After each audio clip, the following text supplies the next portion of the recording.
Mesdames, Messieurs, c'est un honneur pour moi, en tant que fondateur d'Éloquence Club de Plaidoirie, de vous accueillir ici aujourd'hui, dans cette troisième édition du procès, ou encore du plaidorama baptisé, le procès mi-homme, mi-loi. Ce match de débat est bien plus qu'une simple joute oratoire. Il est un pont entre le folklore, la culture et surtout les questions de justice qui façonnent notre réalité haïtienne.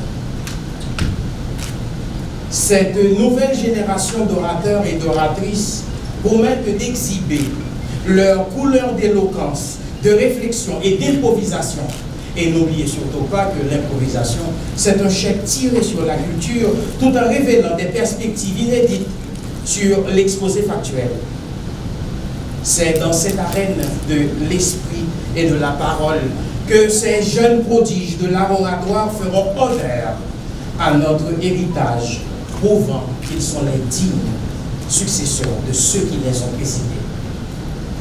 Ce soir, il faut vous démontrer qu'au-delà des mots, il y a la puissance de la logique, de la conviction et d'une profonde connaissance de notre société.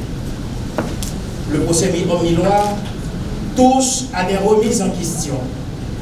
Des remises en question profondes de notre société sur des lois haïtiennes qui, pour certaines, ne reflètent plus notre réalité. Car bien souvent, nous constatons que notre droit n'intègre pas la complexité de l'haïtien.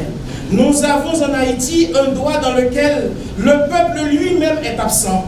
Un droit qui ne prend pas toujours en compte les dimensions culturelles, spirituelles et sociales et qui font de nous pour autant ce que nous sommes. À travers ce plaidorama, nous espérons interpeller les décideurs, les législateurs, les invitant à repenser un cadre juridique qui inclut toutes les facettes de notre identité haïtienne. Ce soir, nos débatteurs ne feront pas qu'argumenter. Ils feront naître un appel vibrant pour une justice avec une phase avec notre peuple, nos traditions et notre avenir. Merci à tous de partager avec nous ce moment de réflexion et d'éloquence. Nous l'espérons. Ce moment marquera probablement les esprits et ouvrira de nouvelles voies pour un droit véritablement haïtien. Je vous dis merci encore une fois. On dirait que dans la salle, il n'y a pas de chanteur ou de chanteuse. Quand même, on va essayer d'entonner ensemble. On qui connaît une belle voix, s'il vous plaît, faites-nous chance pour charmer avec belle voix là dans la salle là pour commencer l'hymne national là. Merci. Ici à Éloquence, nous sommes des débatteurs, c'est débattre pour comme débattre, ça fait argument. On tire tout un argument, mais chanter pas pour nous malheureusement. Donc, merci d'entonner ensemble l'hymne de la Dessalinienne. Alors, on va appeler Dessalinienne. Marchons unis, marchons unis, dans nos rangs, point de trêve, du sol, soyons seuls maîtres, marchons unis pour le pays, pour les ancêtres, marchons unis pour le pays, pour les ancêtres.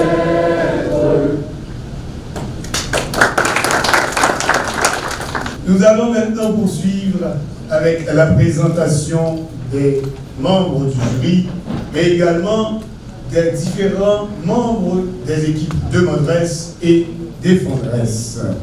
Pour ce jury select de ce plaidorama, nous avons comme présidente Maître Stéphanie Jean-Pierre, qui est avocate, experte et juge en débat argumenté et championne en débat. Je vous prie d'applaudir Maître Stéphanie Jean-Pierre.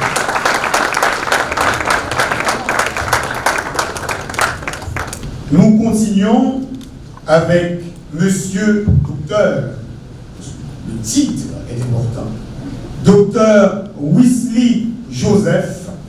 Il est chirurgien Il a également un diplôme en sciences sociales, en management et gestion des services de santé. Il est aussi PDG du groupe Surgitec. Sous vos applaudissements, s'il vous plaît.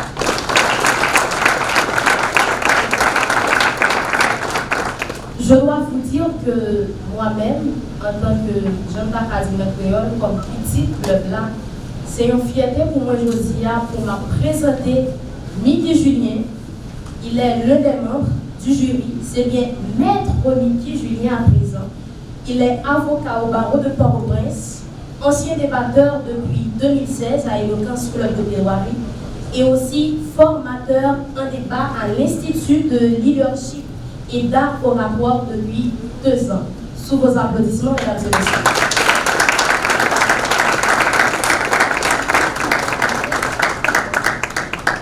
Nous poursuivons avec Madame Sri Lanka San. C'est un nom très original. Elle est médecin généraliste, communicatrice et administratrice à Vérité Magazine. Madame San, vous applaudissez. Merci. C'est ici que nous mettons fin à la présentation de nos prestigieux membres du jury. Nous allons maintenant passer aux acteurs principaux de ce spectacle de plaidoirie, nos débatteurs, ceux qui vont, à l'aide de leurs mots, défendre leur position. Nous avons la partie demanderesse et la partie défendresse qui va nous emmener dans un navire. Il y a le navire de l'art oratoire et de l'éloquence.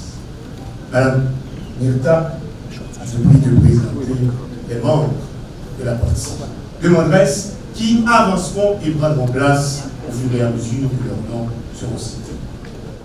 Mais de préférence, je vais plutôt casser l'ambiance en appelant les débatteurs de l'équipe défendresse. Tout d'abord, qui est-ce que nous accueillons en premier? Dans l'ordre que les débatteurs seront cités, ce sera dans ce ordre qu'ils auront aussi à prendre la parole. Mesdames et messieurs, nous avons le grand plaisir de vous dévoiler le second nom du match, ou encore le deuxième nom du match.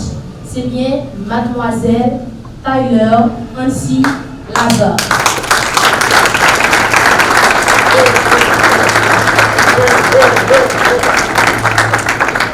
Mademoiselle Tyler, c'est l'une de nos bénévoles les plus actives. Elle est étudiante à l'université d'Iskeya, à la faculté des sciences juridiques et politiques. Mademoiselle a bien plusieurs cordes à son arc. Nous sommes bien navrés que nous ne pouvons pas dérouler tout le CV ce soir. Nous sommes navrés. Mais, par contre, c'est une excellente débatteuse qui a remporté plusieurs matchs pour son université. Et c'est tout. Merci.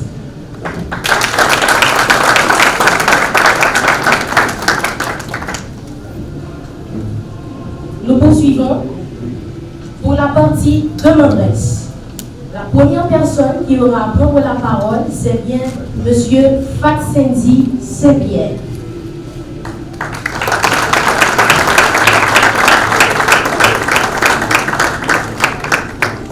Fatsendi Sepierre est étudiant finissant en droit et en linguistique à l'Université d'État d'Haïti. Il a développé une passion pour l'art oratoire en général.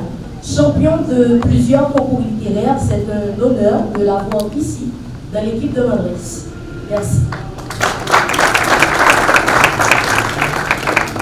Nous poursuivons avec l'équipe de Madresse. Nous accueillons Jordanie Pierre-Louis.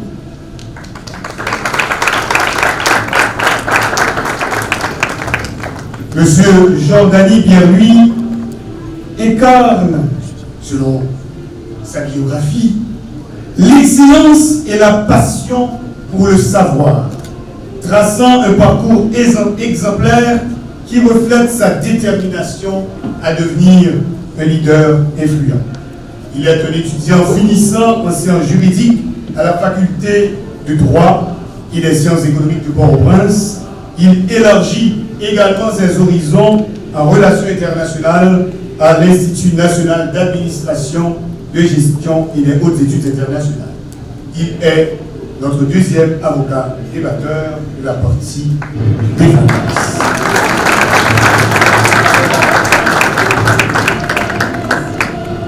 De la partie défendresse, nous voudrions citer à présent mademoiselle Daniela Frémont, sous vos applaudissements.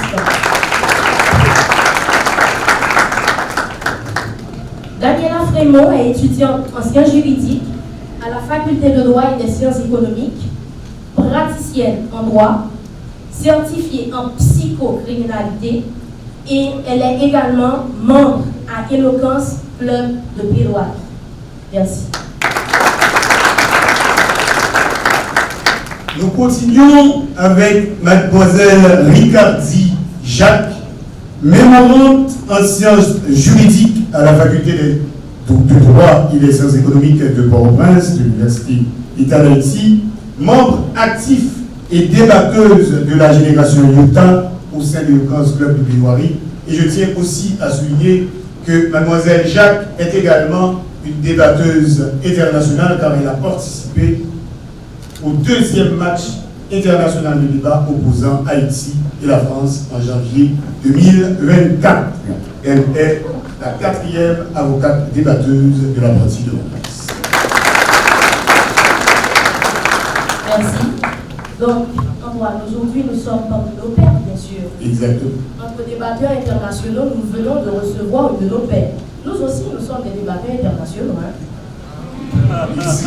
C'est bien de préciser. C'est bien de préciser. Merci. Nous appelons mademoiselle Samantha Desvarieux.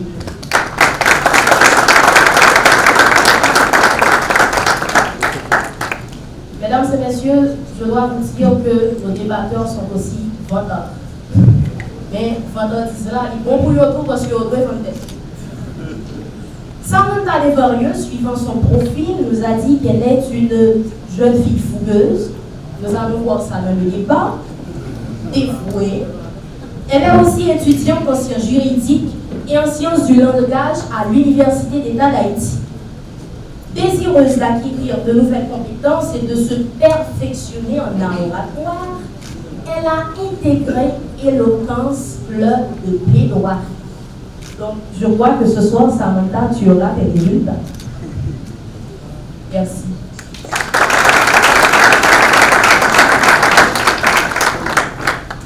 Et nous terminons avec la partie de m'adresse avec Monsieur Nestor Mendel Estelon. Monsieur Nestor Mendel Estelon est un étudiant finissant en sciences juridiques, animé par une passion pour le droit et une curiosité intellectuelle profonde pour les sciences humaines. Mon parcours, selon ses mots, est jalonné par des certifications dans des domaines juridiques diversifiés, consolidant un savoir rigoureux que j'enrichis chaque jour par des lectures et des réflexions personnelles. On le sait très bien, il y a l'inspiration vient de ce que l'on accumule en termes de connaissances. Nous allons voir si la différente lecture de Maître Estelon va effectivement le servir dans ce débat. Maître Estelon est le quatrième avocat débatteur de la partie de m'adresse.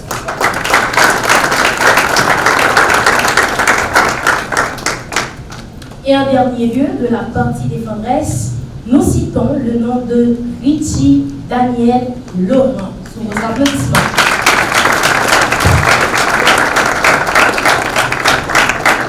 De par ces accouplements de ce jour, on pourrait dire que peut-être que c'est un mouvement avocat. On ne sait pas. Richie Daniel Laurent est étudiant en anthropologie et sociologie à la faculté d'ethnologie de l'Université d'État d'Haïti. Mais attention aux préconçus. Ne jugez pas M. Ritchie en fonction de ses accoutrements parce qu'il vient de la faculté d'ethnologie. Merci. On poursuit. Ritchie est diplômé en animation et présentation à l'ISNAC. Il a été vice-champion du camp national annuel de débat. C'est un champion à plusieurs titres. Ritchie, désolé, pas qu'à finir dérouler CVA, peut-être après, ou avoir assistance pour faire ça. Donc, mesdames et messieurs, c'est bien nos deux équipes de débatteurs. Rappelez-vous bien de leur nom. Du côté de la nappe bleue, nous avons la partie de l'adresse. Et du côté de la nappe jaune, c'est bien la partie des Fondresses.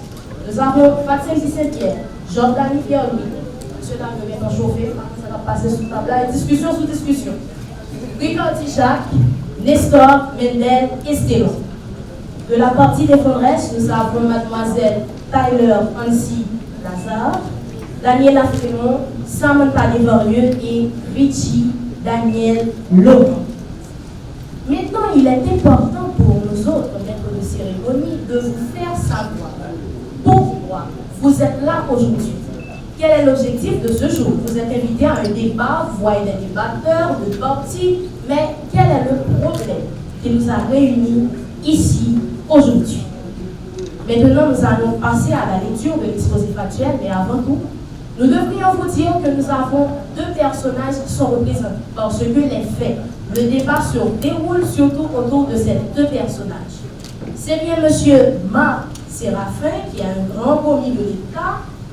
Il s'assira à côté de son équipe. Et ensuite, nous avons le Ougan Papa la vie, encore appelé Soifet Ordina. Messieurs, s'il vous plaît, rejoignez vos places. Ougan Papa la vie, une journée l'équipe pour nous défendre nous.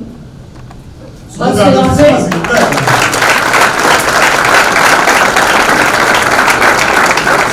Ougan Papa la vie,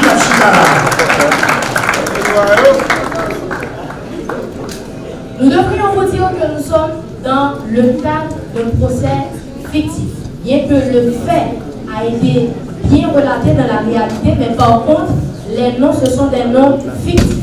Et les avocats débatteurs vont faire de leur mieux pour défendre leurs clients respectifs. Si nous remarquez bien, les Ougan Papa la vie à Chita, ils font attention, hein? Ils font premier descendre, et puis ils descendent. Bon, il faut faire attention, vous n'avez pas connaître si chez ça. Nous allons continuer avec présentation Marc Séraphin. Bon, Marc Séraphin est tellement étonné dans le tribunal là, Marc Séraphin a plein de petits chita. Donc, les faits sont froids, mesdames et messieurs. Nous avons Marc Séraphin qui, suite à son éternement dans un péristyle, a porté plainte contre son Ougan Papa la vie, traitant pour coups et blessures. Ce dernier, se défendant, soutient qu'au moment des faits, il était possédé par le roi Tijan. Cette allégation du prêtre vaudou de Papa la vie est-elle prouvable ou réfutable? Donc nous avons Ougan, pendant Marc Séraphin de la Cali, qui baille Marc Séraphin plusieurs coups. Qui baille coup de poing, coup de pied, tout baille. Bien que nous voyons Marc Séraphin bon sol, bien fait, bien belle. Bon, ça c'est ça Marc Séraphin relaté, parce que Marc Séraphin c'est un homme de loi, c'est un grand commis de l'État. Comme pour l'autre infraction, il dit coup et blessure. Mais dans l'histoire, dans l'exposé factuel, soit fait ordonnance Papa la vie, reconnaître, il était possédé par Tijan encore, il roulait monsieur la fille. Et c'était une bouillon de premier degré. Il me dit, si caché là va même pas, il monsieur pressé là. On a dit, monsieur Devant, madame. Donc, on a cette histoire-là qui va être débattue aujourd'hui dans ce spectacle de débat. Papa la vie bien campé là, on va avancer, on dit, tout décor là bien posé, nous sommes capables de commencer. Donc, madame la présidente du jury, par contre, ça, si monsieur Damien a dit sous table là, il est pressé. Ils oublient que le juge ici, pour ce soir, Dans cette salle, c'est Dieu. C'est le juge qui ouvre le débat, c'est le juge qui ferme le débat, et c'est le juge là qui dit qui est-ce qui gagne et qui est-ce qui apprend. Donc sur ces mots, Madame la Présidente du jury, vous êtes invitée à ouvrir le débat. Merci. Bonsoir à tous. Bonsoir aux deux équipes. Alors, en tant que présidente du jury, et par les pouvoirs qui me sont conférés cet après-midi, je déclare le match procès mi-homme, mi-loi ouvert. Parti de Modeste, vous avez la parole. Ressentez cette douleur vive et brûlante. Imaginez un instant la chaleur d'une flamme collée directement sur la peau d'un homme. Ressentez la peur. Écoutez le sanglot d'un cœur qui agonise sur les poids de la douleur. Mesdames et messieurs, vivez son humiliation. Regardez son indignation. Cette plaie qui porte à sa place est un témoignage de la cruauté et de la méchanceté. Mesdames et messieurs, regardez le visage de Marc Séraphin. Cette cicatrice raconte bien plus que l'histoire d'une simple agression. Elle écrit l'histoire d'un homme qui est venu chercher protection et guérison, mais qui a trouvé le feu, la violence et la souffrance. Honorables membres du jury, chère assistance, imaginez ne serait-ce qu'un instant, vous fermant les yeux, imaginez maintenant son corps figé sous les poids de la brûlure, de la blessure et de la meurtrissure. Maintenant, honorables membres du jury, laissez-moi vous dire que ce n'est qu'une partie visible de l'iceberg, car sa douleur n'est pas que physique, elle est également psychologique, et laissez-moi vous le démontrer. Jocelyne Maine, dans un article publié, psychologue clinicienne, nous montre que dans perturbation psychologique et douleur, l'une des conséquences les plus graves de ces brûlures, ce sont les syndromes post-traumatiques.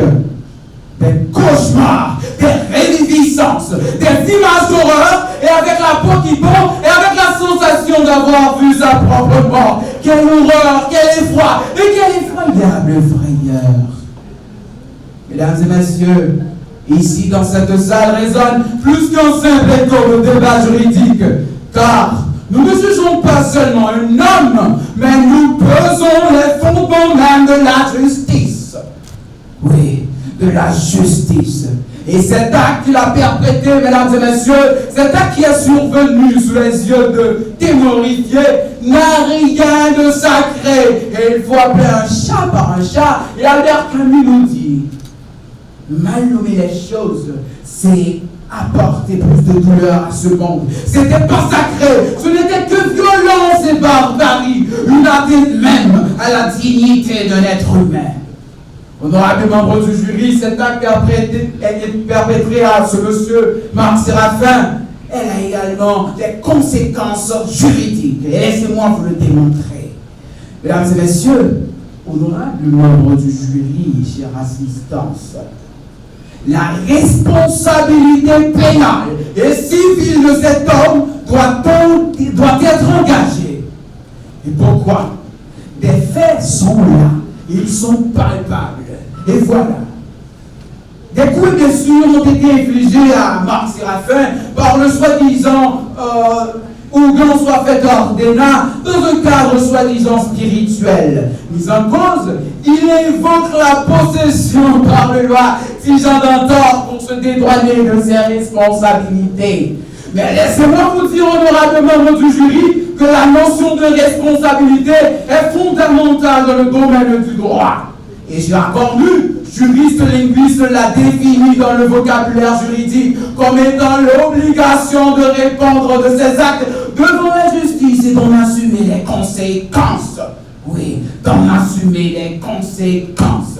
Et de là découle le principe de la réparation délictuelle encadré par le Code civil haïtien dans ses articles 1168 qui disposent en ces termes. Tout fait interprété, tout fait qui cause dommage à autrui, oblige celui-ci par la faute duquel il est arrivé à le réparer. Mesdames et messieurs, messieurs, honorables membres du jury, laissez-moi vous dire quelque chose. Vous allez beau entendre des discours, des arguments tissés au fil de l'anthropologie, jusqu'à même tomber dans le réductionnisme anthropologique des lois. Mais non, mesdames et messieurs, regardez au fond de votre cœur et posez-vous cette question, honorables membres du jury. Quelle société voulez-vous bâtir? Et si vous acceptez cet argument de la possession, quelle porte ouvrez-vous? Est-ce que demain une personne va se dire qu'il va accomplir un acte au nom de la foi? Mais non, n'abandonnez pas cet homme. Il mérite que vous lui rendiez justice. Marc Séraphin mérite que vous lui rendiez justice. Merci.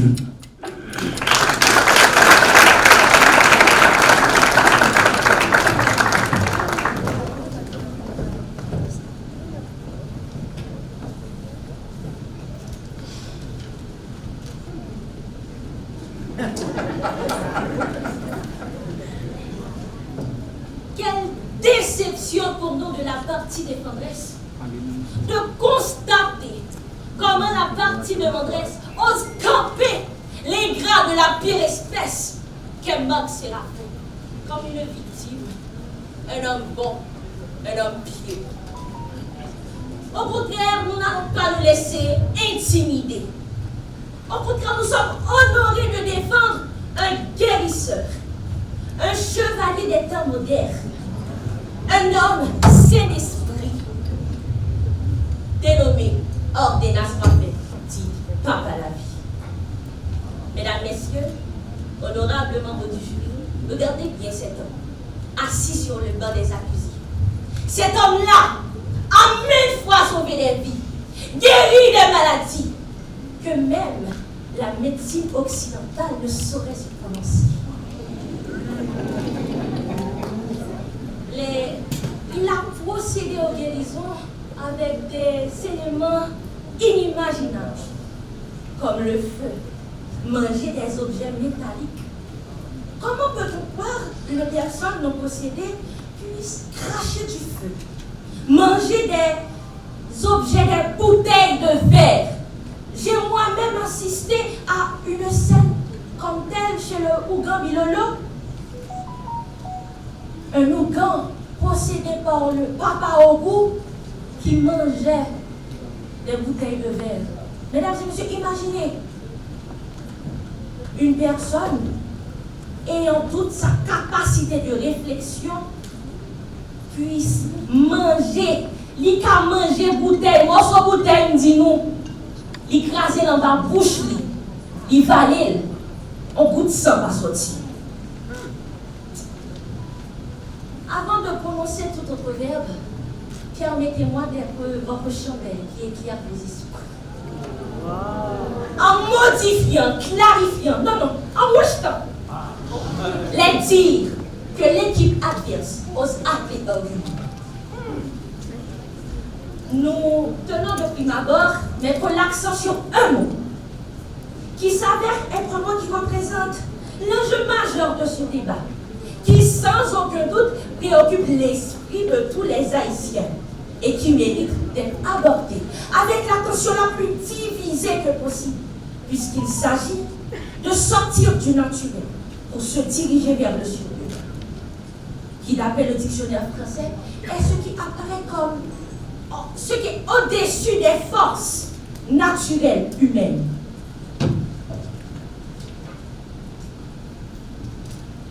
Ce mot, mesdames et messieurs, est posséder. En anthropologie, la possession désigne par Émile Marcelin dans son ouvrage intitulé Les grands dieux du vaudou, c'est la situation au cours de laquelle une personne est considérée comme étant habitée par une ou plusieurs entités, esprit, ancêtre, divinité, qui choisit d'investir le corps de l'être humain lors d'une cérémonie et reconnu par ses dévots par la manifestation de l'entité surnaturelle. C'est l'occasion pour celle-ci de prendre forme humaine et d'user de comportements bien spécifiques tels que les rires, les tremblements, les pleurs, les mimétismes. Selon notre ancien président Eliesco, toujours cité par Émile Massier, il nous fait savoir que la possession, c'est l'image même d'un esprit qui danse dans la tête de son cheval. La possession n'est en aucun cas une cérémonie de spectacle, encore moins une crise d'hystérie, mais c'est plutôt un phénomène culturel et non pathologique. Mesdames, Messieurs, permettez-moi de vous rappeler que la partie adverse a si bien détaillé que les coups et blessures sont des brûlures au premier degré. D'après le docteur Carr, dans un article publié sur Children, une brûlure au premier degré, c'est une brûlure qui se guérit d'elle-même.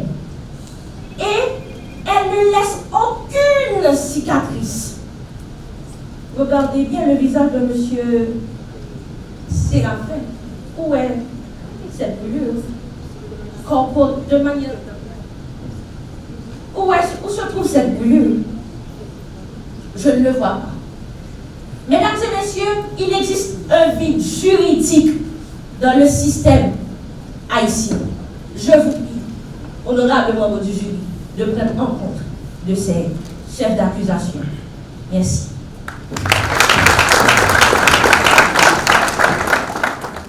Mesdames et messieurs, détendez-vous.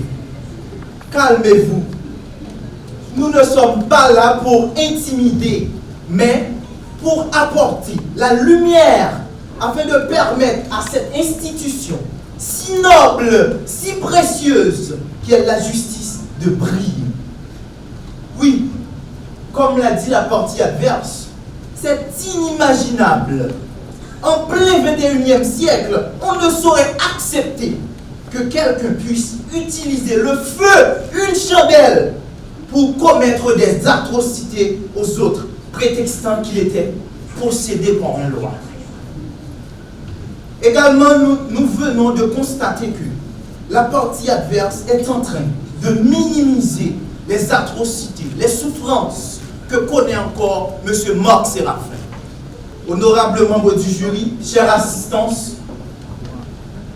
la partie demanderesse poursuit avec sa plaidoirie. Ici, nous sommes dans un débat juridique, mais avec une portée psychologique non négligeable.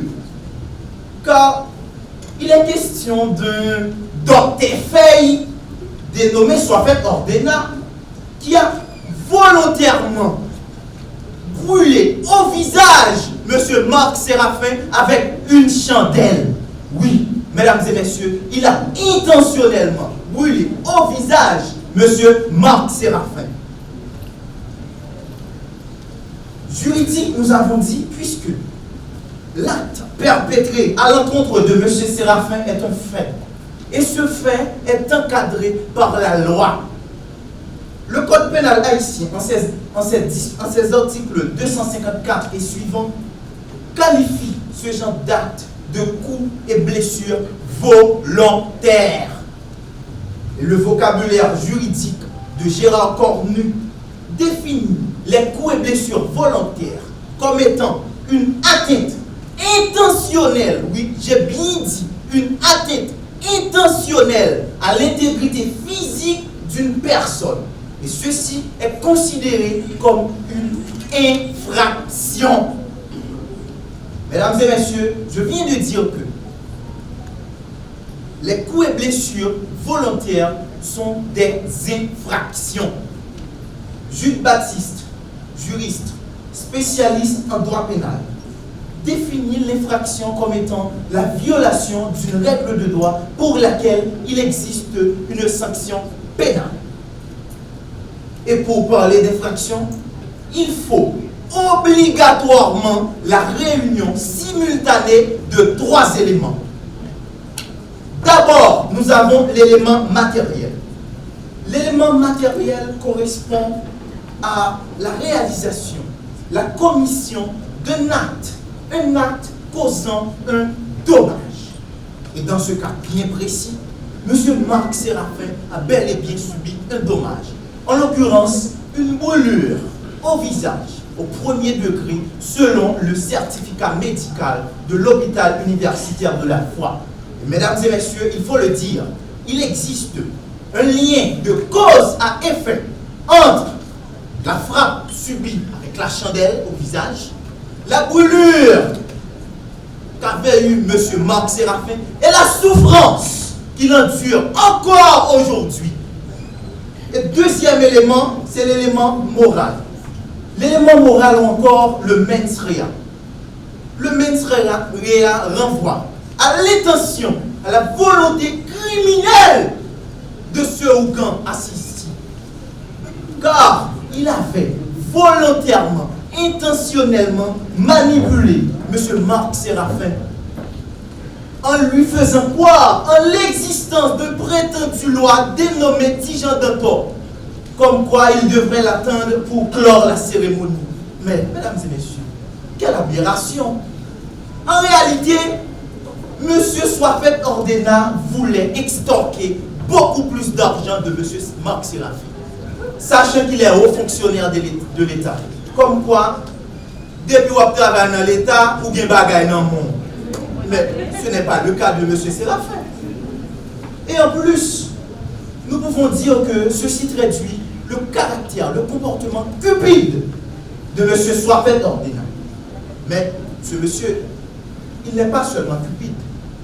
Marc Séraphin aime la gloire. Marc Séraphin aime le devant de la sienne. Et je vais vous dire pourquoi.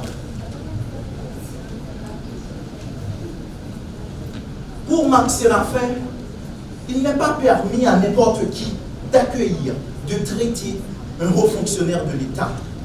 Mais lui, il l'a fait. Et il estime que c'est un exploit, un accomplissement qu'il doit à tout prix tirer, qu'il doit à tout prix exploiter. Et c'est à ce moment qu'il va mûrement réfléchir. Il va, après de mûres réflexions, il va essayer de trouver un moyen permettant à ses clients d'identifier son petit fait qu'il a lui-même traité avec ses propres mains. Et c'est ainsi, mesdames et messieurs, qu'il va décider de coller une chandelle à son visage. Mesdames et messieurs les jurés, nous savons que la défense prétendra que Soifet n'était pas lui-même, mais possédé par un esprit. Cependant, la justice se repose sur des faits tangibles, sur des faits palpables, non sur des rumeurs ou encore des excuses. Tous les témoins ont vu M. Soifet Ordena agir consciemment de ses propres mains. Si la défense affirme que c'était Tijan d'Antor, qu'elle le prouve, ou même qu'elle fasse comparaître ici, par devant nous, ce loi ici,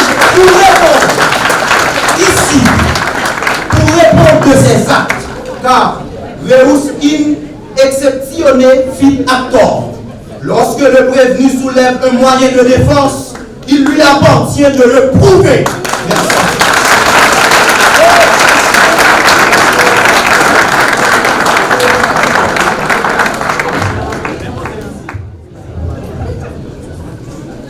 Mesdames, Messieurs, parmi les deux débatteurs de la demanderesse qui ont apparu sur scène, l'un d'eux a monté une scène théâtrale. L'autre, il a Mesdames, Messieurs, sur ce, ne vous laissez pas fourvoyer par les propos de la partie demanderesse qui ont tenté et qui vont encore tenter avec dextérité de défendre l'indéfendable Marc Séraphin. Mesdames, Messieurs, la partie demanderesse a avancé que nous avons prétexté la possession de Soifet Ordena par le loi Tijan d'Antor. Ce n'avait pas été un prétexte. Marc Séraphin lui lui-même s'est tenu de déclarer dans le procès verbal verbalisé que Sophet Ordena était en transe. Mesdames, Messieurs, l'acte du juge de paix, le procès verbal, qui a cru jusqu'à inscription en faux.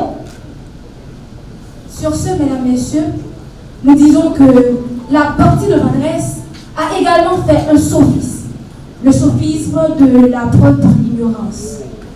Ils n'ont pas non plus démontré qu'ils n'avaient pas eu de possession. Pourtant, ils osent camper et dire que la possession n'a pas été de mise et ils nous demandent de venir, d'avancer le loi afin de démontrer la possession.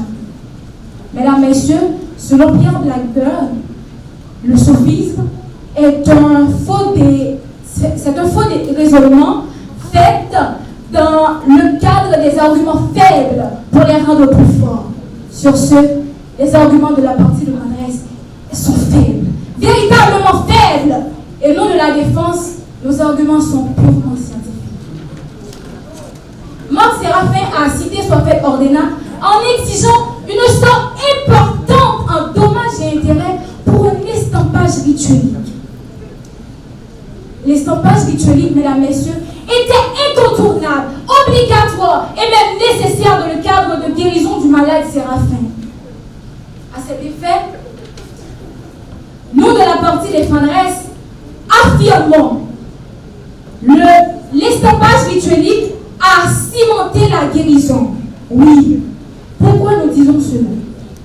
Mesdames, Messieurs, le processus du coupe égal est un rituel. Et avant même qu'ait lieu la tenue de cette cérémonie, le loi s'arrange avec le verdité afin de trouver une entente. Ce qui veut dire, en l'occurrence, que Marc Séraphin, ici présent, était pertinemment au courant de cette cérémonie. En quoi consistait ce rituel? Et il a adhéré. Il a adhéré, mesdames, messieurs. Le livre Vaudou et développement socio-économique de Alfred Mentor de 2007 explique clairement que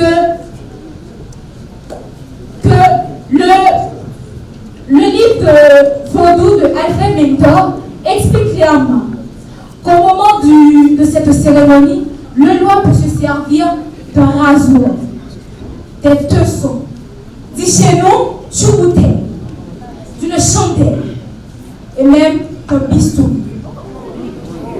Ce qui explique, mesdames, messieurs, que quel que soit l'objet utilisé, parmi ces objets tranchants dont je viens de citer, il y aurait certainement laissé une mort.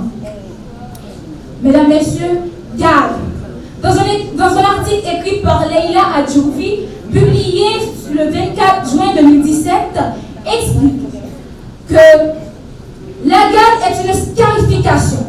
Elle est installée et indique à la personne qui cherche une protection par le loi en bord cette scarification. Marc Séraphin, il cherchait la protection de loi. Il voulait guérir. Il voulait guérir radicalement afin de rentrer chez lui et de regagner ses activités. Et Manoresco, dans son livre Magie Noire, a écrit « Celui qui bénéficie la protection des lois par l'intermédiaire des Ougans, de leurs membres, de l'initié, doit préalablement ratifier une entente avec le loi. » Marc Séraphin avait ratifié une entente avec le loi. Il savait en quoi consistait le processus de coupe égale. Et il a adhéré. Marc Séraphin est un politicien manipulateur et machiavélique. Oui.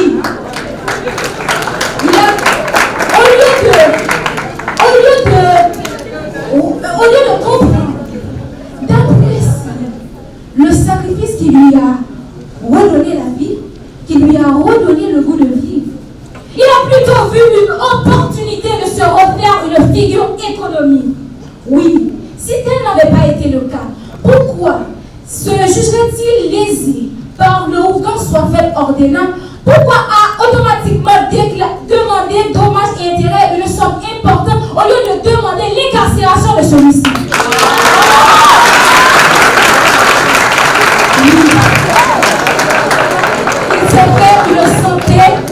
Il s'est fait une santé physique. Maintenant, il souhaite se faire une santé économique.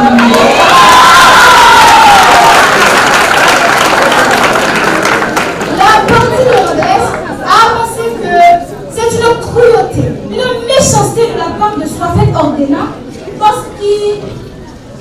En fait, laissez-moi vous demander, qu'est-ce qui aurait été plus cruel?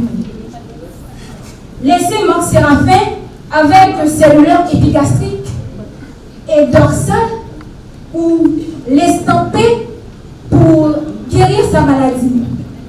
Qu'est-ce qui aurait été plus cruel? Nemo Oudex, s'il est légué. Il ne saurait y avoir des juges s'il n'y a de loi à appliquer.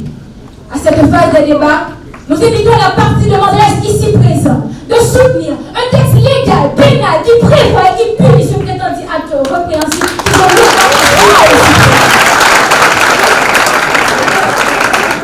dans les possibilités, nous de la partie de défendresse, nous demandons au jury de se disposer et de déclarer l'affaire contenue.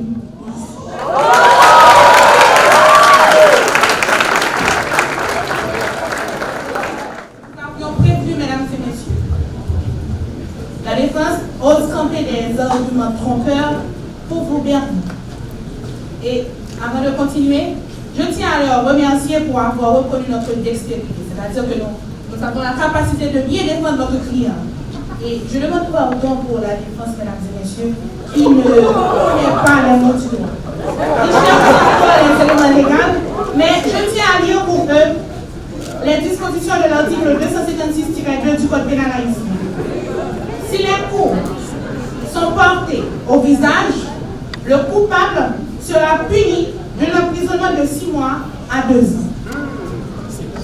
Donc, c'est triste. Sur ce, Madame la Présidente du jury, permettez-moi de vous faire une... Qu'est-ce que la défense a fait des dispositions de la Constitution haïtienne de 1987 sur les droits inhérents à la personne? Mesdames, Messieurs les jurés, nous, de la défense, nous de la partie de Modeste, nous soutenons et nous sommes ici pour plaider en faveur de notre client Marc Séraphin qui a été victime de coups et de blessures par son ougan Soifet qui ose quand bien même se défendre en prétextant qu'il a été chevauché par Tige. Monsieur le Président du jury, alors Madame la Présidente du jury, nous de la partie de Modeste, nous soutenons que la responsabilité pénale est personnelle et inaliénable. En ce sens, nous soutenons que Soifet, Monsieur Le Hougan, doit assumer la responsabilité de ses actes. En aucun cas, nous ne saurions tolérer ces allégations. Et du coup, je ne suis pas en train de vous laisser croire que nous, de la partie de Modeste, nous sommes en train de nier notre culture. Au contraire, nous savons l'importance des lois dans notre culture. Cependant, elles ne peuvent être en aucun cas être au-dessus des lois républicaines. Et sur ce, je tiens à vous dire que le regard a bien compté, mais il a mal calculé, parce que nous avons pu recueillir des témoignages des gens de sa zone qui ont été eux-mêmes prendre des services auprès de lui. Pourtant, ils n'ont pas été victimes de coups et de blessures. Au contraire, ils ont été bien traités. Sur ce, je termine la plaidoirie en posant cette question. Si Soifet n'est vraiment pas responsable de ses actes, pourquoi le roi qui le chevauchait, si j'en est-il pas ici aujourd'hui pour répondre à cette responsabilité?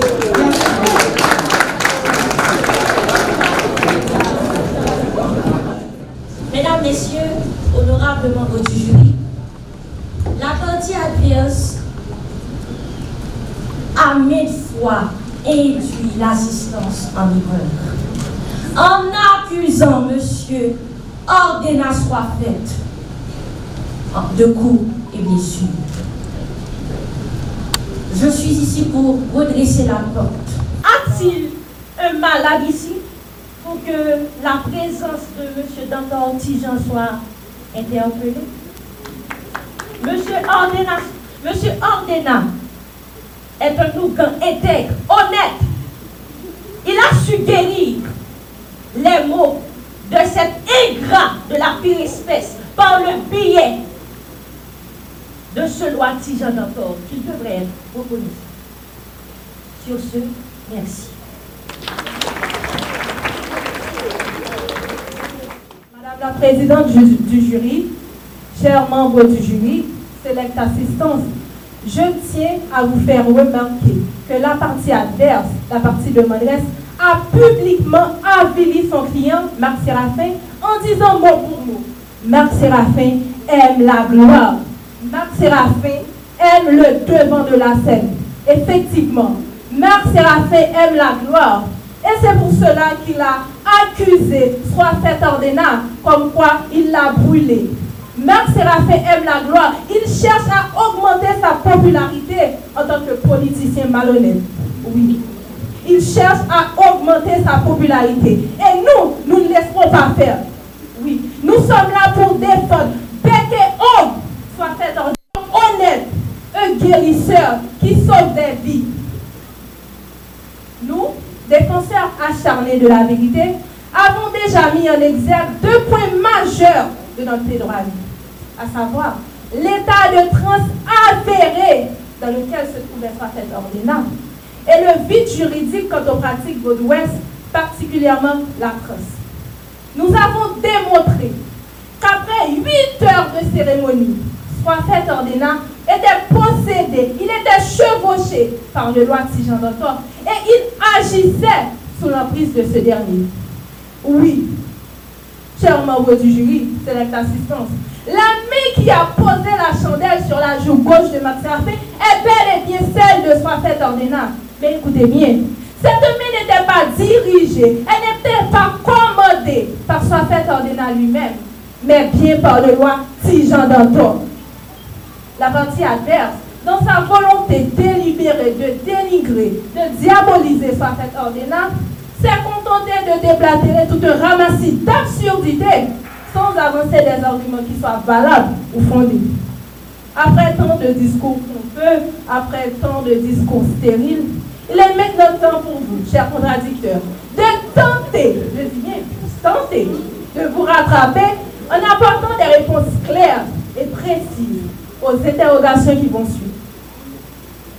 L'article 48 du Code pénal haïtien suppose qu'il n'y a ni crime ni délit lorsqu'au moment de l'action, le prévenu était contraint par une force à laquelle il n'a pas pu résister. Et il est un fait, oui, il est un fait que Soifet Ordena était sous l'emprise du loi Tijan d'Antor. Donc, chers contradicteurs, sur quelle base légale accusez-vous Soifet Ordena d'un acte qu'il a commis en étant sous l'emprise du loi Tijan d'Antor? Deuxième question pour vous. Marc Séraphin s'est lancé dans une quête incessante de guérison. Son seul but était de se remettre sur pied. D'ailleurs, il a tout dépensé chez les médecins conventionnels afin de recouvrer la santé. Mais ça, il a essuyé échec sur échec. Marc Séraphin, n'avait-il pas trouvé la guérison qu'il cherchait tant chez Soifet Ordena?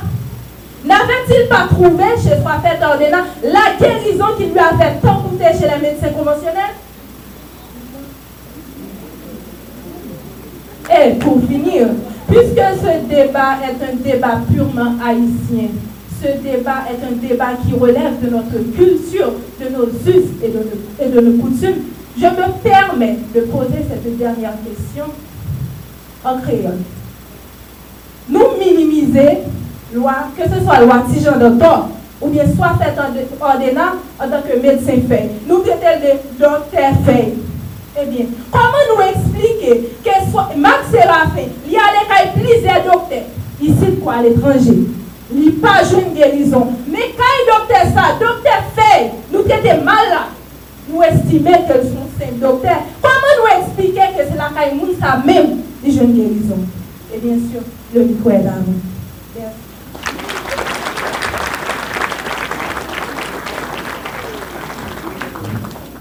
Mesdames et messieurs, au départ, on avait présenté la partie adverse comme quoi c'était des étudiants en droit. Mais il faut dire que l'article ne suppose pas, un article dispose.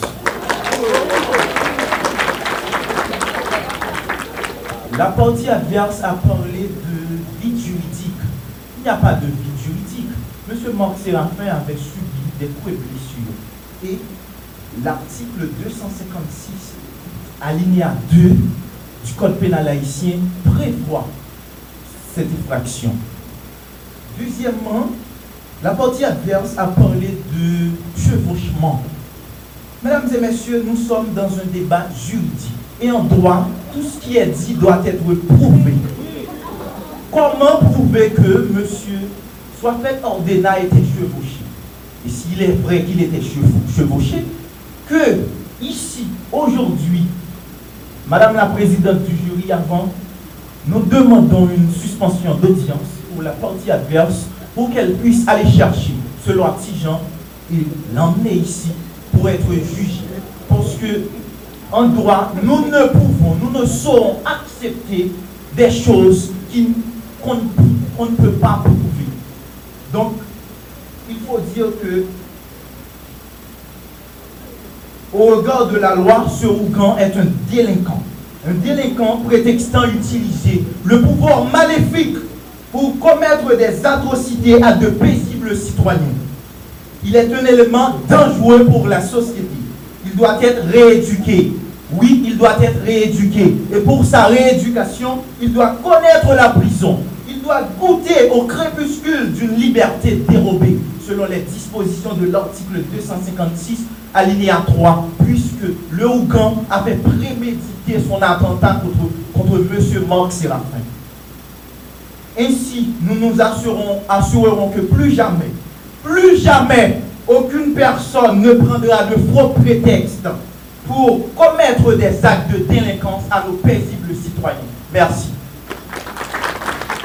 Mesdames et messieurs, au lieu de ces petits gens qui viennent, c'est mes cérémoniaux qui font tirer paraître sur nous. Nous ne connaissons pas si elle cherche déjà ou bien s'il est en route, mais nous-mêmes, en attendant, nous faisons ici retourner le droit. Pour la suspension d'audience, mon petit Jean, désolé, ma petite Jean là, désolé. Bon. Nous allons maintenant faire, au cours de ces 10 minutes de pause, auxquelles vont suivre les dernières plaidoiries de la partie demanderesse et défendresse, les 2 derniers avocats débatteurs, nous allons présenter l'ensemble des annonces, des activités que le club Éloquence Club de plaidoirie aura au cours des prochains jours et des prochaines semaines. Pendant ce temps de pause de 10 minutes, il est bien 17h07, donc vous êtes libre de laisser la salle et de nous revenir à 17h17. Mais avant, faites-nous le plaisir d'écouter nos annonces. Donc les débatteurs, si vous voulez, vous pouvez disposer pendant cette suspension d'audience. Qu'est-ce que nous avons comme annonce? Merci. Donc on va amener les gens après. Donc, pour l'instant, nous devrions vous rappeler que Éloquence Club de plaidoirie, fondé le 24 juin 2013, cette année a fêté ses 11 ans. Et actuellement, nous sommes le seul club membre émérite de la Fédération française de débat et d'éloquence pour notre participation au match de débat international entre la France et Haïti, toujours avec la Fédération française de débat et d'éloquence. Donc, ce match, ce sera un match à rejouer, mais quand même, il y a eu des prix, donc ce n'est pas avantage, mais c'est nous pour peut-être nous. Moi-même, qui suis maître de cérémonie, j'avais reçu le prix d'éloquence, ce qui fait de moi une débatteuse en or, et je suis avec mon père, on pourrait dire, Emmanuel Maître, qui est... Attends-moi, parce que maintenant, se souligner nos points importants. Nous avons l'honneur d'avoir avec nous, comme maître de cérémonie, une débatteuse, non seulement internationale, mais une débatteuse en or.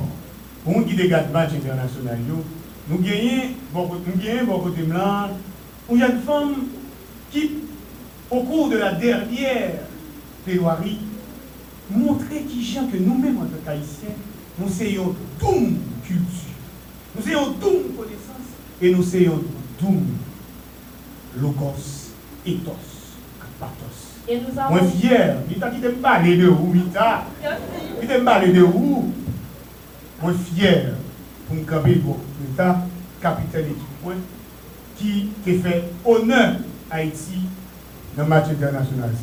Moi, demandez-nous pour nous applaudir normalement des bateaux.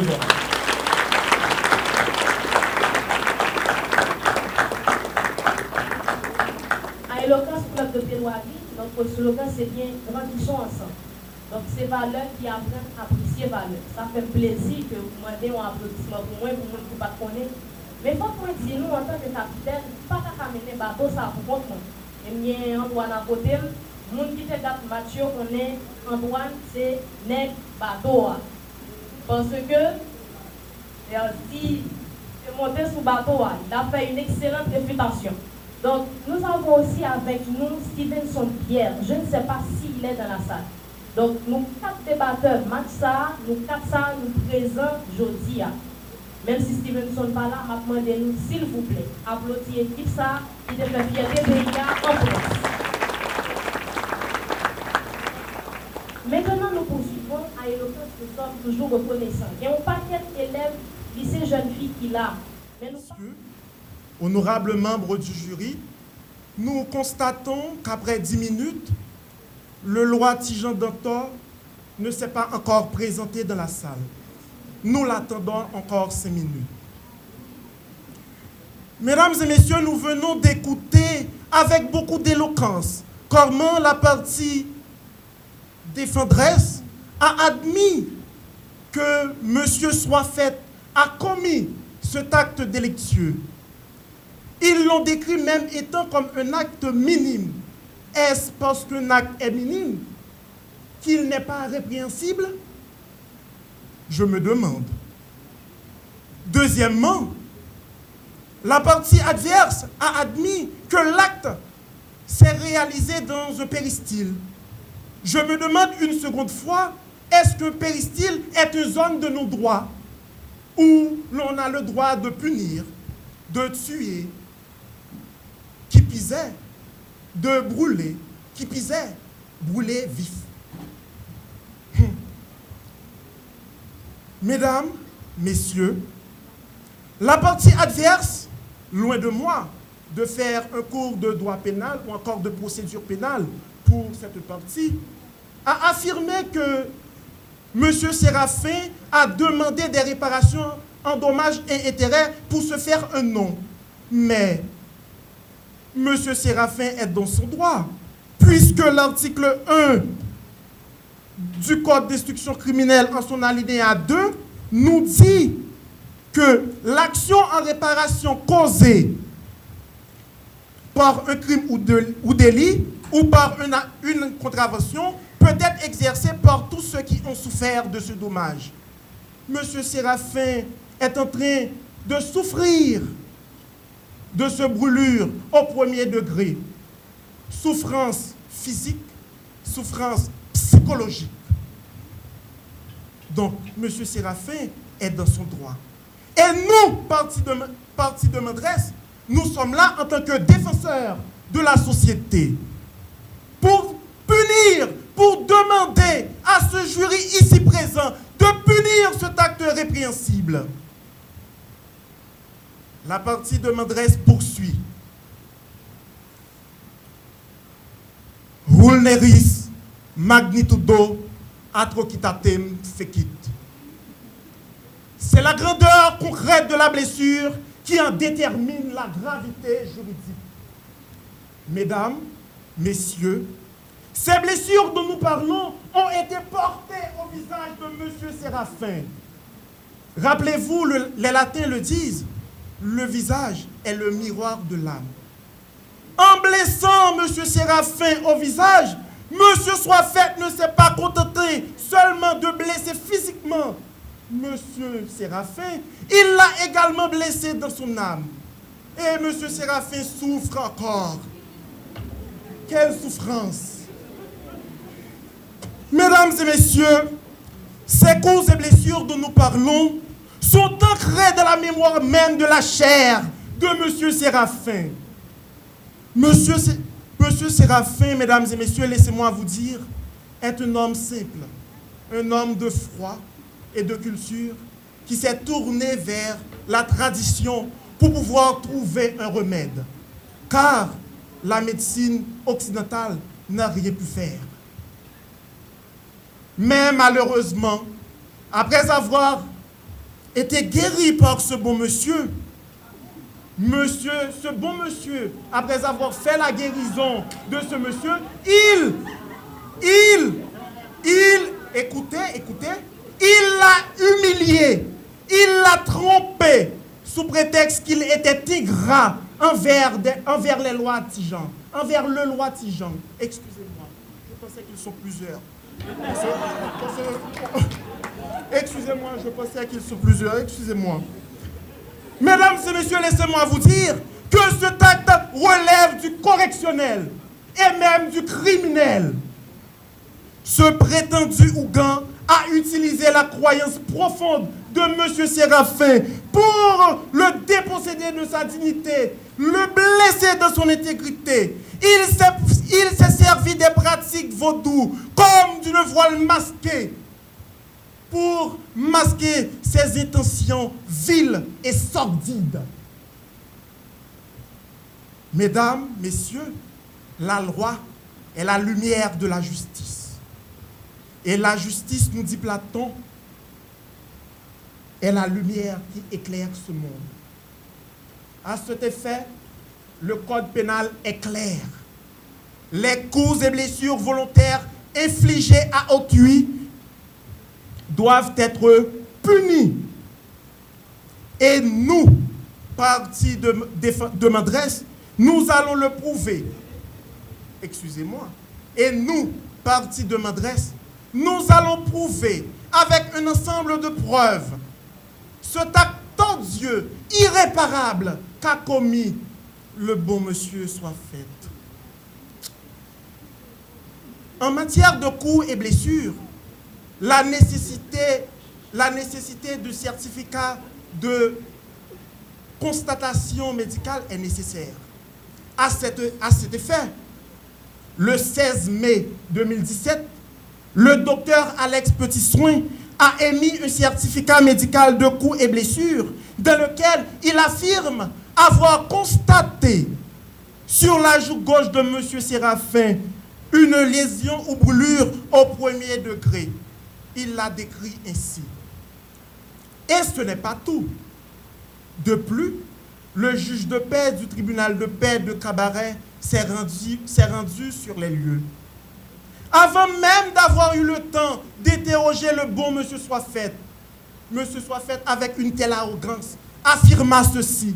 Écoutez attentivement. Allez dire ça, c'est moi qui mette la coussa. Et personne n'a pas empêcher me pini petit moi.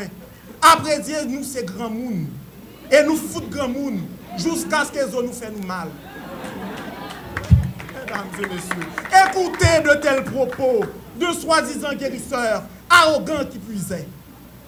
À ces propos, ce soi-disant Ougan ne se prend pas non seulement pour un médecin, pour un guérisseur. Il se prend pour quelqu'un qui est au-dessus des lois. Il s'est arrogé de se donner le droit de punir. Comme l'a si bien dit mes adversaires, le péristyle est un endroit où le Ougan peut faire ce qui bon lui semble. Il peut punir, il peut tuer. Mesdames et messieurs, une enquête menée par ce même juge auprès des habitants de la zone nous a permis de conclure ceci. L'arme du crime était bel et bien entre les mains de M. Séraphin, de M. Soifet, et qu'il a brûlé M. Séraphin sans aucune foi ni loi au moment de cette farce de mauvais goût qu'il appelle cérémonie coupée-garde. Tous les éléments que nous venons d'avancer prouvent que M. Soifet a bel et bien commis ce délit.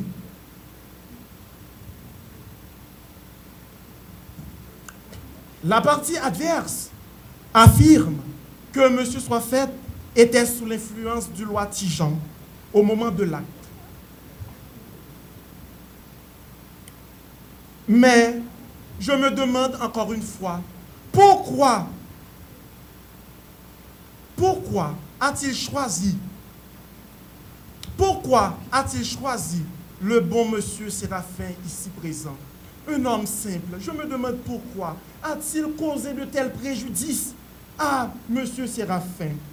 Cet acte n'est pas une simple expression de foi, mais une démonstration de pouvoir. Comme l'explique Alfred Métro dans le vaudou haïtien, les crises de possession dans le vaudou, bien qu'elles soient intenses, ne privent pas l'individu d'une part de conscience et de contrôle. L'idée que le Ougan Séraphin était totalement dominé par l'esprit lors de cet acte de violence n'est qu'une excuse, un prétexte visant à masquer son abus de pouvoir. L'acte de violence infligé par Marc n'était pas une manifestation de la foi. C'était une affirmation d'autorité, un abus de pouvoir inacceptable sous le masque de la tradition. Mesdames et messieurs, le Ougan Ordena Soit Faite avait un mobile. Et ce mobile est clair. Comme le disent les Latins, nullum crimen sine motivo. Il n'y a pas de crime sans mobile. Le dictionnaire juridique définit le mobile comme la raison pour laquelle l'auteur d'une infraction la commet. Il est à l'origine de l'acte délictuel et agit comme étant la motivation de l'auteur. C'est le mobile qui détermine le comportement et la fin recherchée. Le Ougan Soit Faite avait un mobile. Il prévoyait humilier son petit frère Marc Séraphin à cause de son ascension sociale qui lui avait tourné le dos. Mesdames et messieurs, par ces propos, je conclus. Le Ougan Ordena Soit Faite a bel et bien commis ce délit. Et il doit être puni. Contre le Ougan Ordena Soit Faite, mesdames, messieurs les jurés, que la volonté de la loi soit faite. Merci.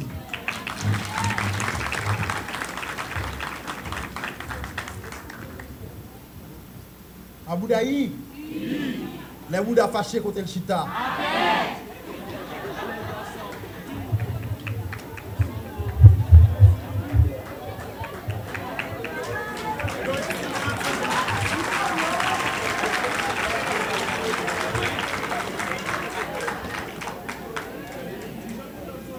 Après avoir entendu, mesdames, messieurs, la partie demanderesse, je me demande fort et bien comment les prétendus étudiants en droit pourraient se fausser dans un tel procès. Je vais relever point par point, fissure par fissure, afin de démanteler, de décapituler la partie demanderesse. Prenez soin d'écouter ces propos, mesdames, messieurs. Premièrement, la partie demanderesse, dans leur dernier discours, ils ont parlé de délit. Alors, ce que on ne peut qualifier, les prétendus étudiants en droit, bien sûr, on ne peut qualifier cette infraction. Ce n'est pas un délit, ce n'est pas un crime. Il n'y a que la Cour qui peut clarifier cette infraction, mesdames, messieurs. Deuxièmement, ils ont dit que M. Soit Faite Ordena avait un mobile. Je me demande comment il peut prouver avec des faits, des écrits ou n'importe quelle autre preuve que Soit Faite avait un mobile. Parce que, revenons à l'histoire, Marc Séraphin a fait 3 semaines d'internement chez Soit Faite Ordena. Il était vide, sans force, il était faible. Si Soit Faite Ordena avait eu l'intention de faire quelque chose à Marc Séraphin, il l'aurait fait bientôt, pas après qu'il soit guéri, mesdames, messieurs. Il parle de gravité, mesdames, messieurs. Regardez avec attention. Je veux que vous tournez vos yeux sur Marc Séraphin. Regardez son visage. Regardez comme il est beau. Regardez comme il est sain. Alors que le jour ou le moment de sa maladie, on ne pouvait même pas respirer l'odeur nauséabonde que dégageait ce monsieur. Et c'est grâce à Soit Faite Ordena qu'il est ici aujourd'hui. le quatrième débatteur de l'équipe des Mandres, lors de sa présentation, j'ai cru bon entendre qu'il était un grand lecteur. Mais, mesdames, messieurs, je me demande où est passé toutes ces lectures. Parce que si monsieur lisait convenablement le code pénal, dans l'article 254, où il stipule que tout individu qui volontairement fait des blessures ou porte des coups ou commis toute autre violence aux voies de fait s'il est résulté de ces sortes de violences, une maladie ou une incapacité de travail de plus de 20 jours, sera puni d'un emprisonnement de 2 ans à 3 ans. Alors que Marc Séraphin, lui, réclame 100 millions de gourdes, mesdames, messieurs. Soit fait ordonnance, comme l'a précisé ma consoeur, essaie de se refaire une santé économique. Alors que l'article 254 prévoit quelle sentence aurait la personne qui porte atteinte à l'autre par moyen de coups et blessures. Mesdames, messieurs, ils affirment que dans leurs propos que Ti-Jean Dantor n'est pas là aujourd'hui. Et ma consoeur a bien mis les points sur les i que ici n'est pas un péristyle. Et Ti-Jean Dantor, il existe plusieurs Ti-Jean Dantor. Ils ont dit que nous sommes plusieurs, peut-être que c'est plusieurs Ti-Jean Dantor. Donc les lectures qu'a fait monsieur, bon, la partie de m'adresse est faussée parce qu'il existe plusieurs Ti-Jean Dantor. Comme Ti-Jean Dantor, comme plusieurs Ti-Jean, désolé, comme Ti-Jean Dantor, Ti-Jean Agui. Et rappelez-vous que, mesdames, messieurs, dans leurs argumentations, la partie se faufilait entre deux positions. Parfois, ils citaient le nom de Séraphin pour soit fait. Parfois, ils citaient madame pour messieurs, comme l'a si bien dit la troisième débatteuse. Donc, ils sont dans une perpétuelle reconstruction de leur identité, de leur position par rapport à une bataille perdue d'avance. Pourquoi je parle de bataille perdue d'avance? Parce que ils ont dit, pour que ce jugement soit fait, il faut appeler Ti-Jean Dantor. Donc, par corrélation, il admet que ce n'est pas soit fait ordonnance qui a commis le crime, mais c'est Ti-Jean Dantor.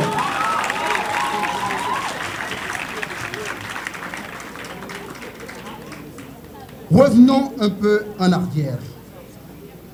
Il parle de cruauté et de méchanceté, mesdames, messieurs. Je me demande, entre ces deux hommes, qui est le plus cruel, qui est le plus méchant, qui est le plus ingrat, qui est le plus égoïste. Parce que ce serviteur, ce guérisseur, ce bienfaiteur, le seul crime qu'il a commis aujourd'hui, c'est d'avoir sauvé la vie de Marc Séraphin, mesdames, messieurs. Et rappelez-vous que la partie de m'adresse, ils font des sophismes.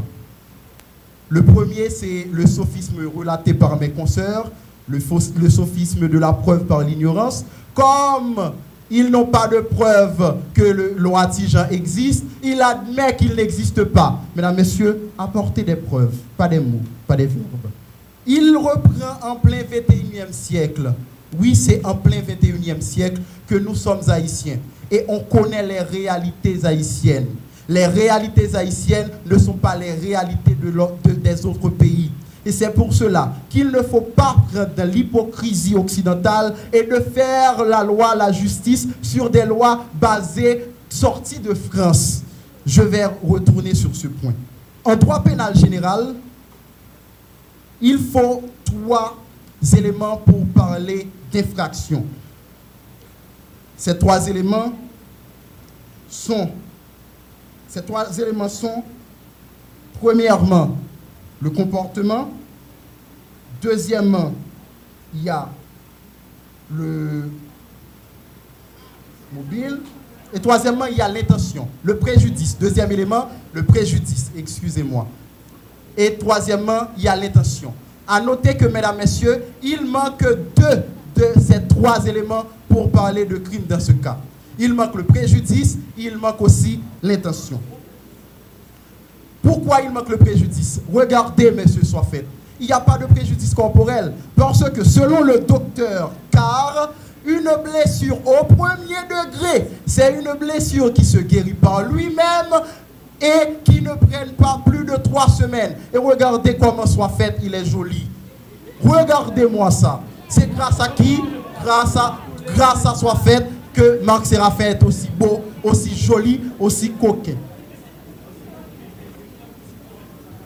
Après toute cette démonstration du mot, du verbe et de la verbe, nous constatons, mesdames, messieurs, que la partie de m'adresse ne fait que confirmer l'ingratitude de Marc Séraphin.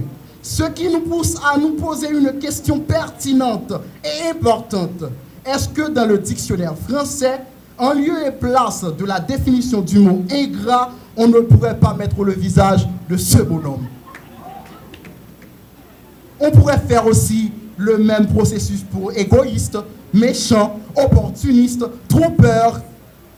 Parce que cet estampage, au 1er degré, insignifiante, comme vous pouvez le remarquer, n'est que le fruit de son ingratitude par rapport à des services rendus par Tijan d'Antor. Oui, Marc Séraphin devait une danse à Tijan d'Antor. Et voilà qu'aujourd'hui, il a eu l'idée du siècle de citer devant ces tribunaux son guérisseur, son sauveur, son bienfaiteur. L'équipe adverse a intentionnellement mal interprété le concept coup et blessure dans l'objectif de vous induire en erreur. Mais malheureusement ou heureusement que nous, la partie défenderesse, nous sommes là pour remettre les pendules à l'heure, pour faire jaillir la lumière comme un projecteur aussi puissant pour éclairer le néant. Il définit, Gérard Cornu, dans le vocabulaire juridique, définit coup et blessure comme atteinte à la portée et l'intégrité physique d'autrui, des coups blessures importants, une liaison interne ou externe du corps de la victime. Les coups portés directement par une personne ou à l'aide d'un instrument quelconque consistant à un choc infligé. Et le service public.fr, lui, le définit.